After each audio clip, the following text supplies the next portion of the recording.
u-Mr Celebrity usasemgaqweni usashutha nabantu. Bese-ke ashutha nenye intombazane ekuthiwa uZama. Yo, yinhle mfana, muhle uZama yo. Afike-ke uZama athi ifoni yakhe icishile bese eshutha ngefoni ya-KB. Bese u-KB ethatha inamba yakhe uZama.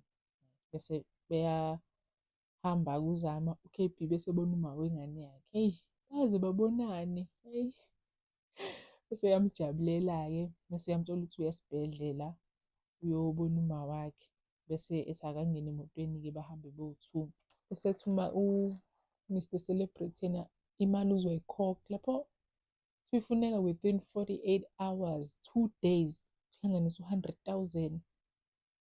Yo, bese-ke u-Celebrity afonele imenenja yakhe asho ukuthi udinga u-100,000. Ithi hayibo, 100,000 uzoqhamuka ngapha ngikutshelile ukuthi ungahambi wena ngoba imali.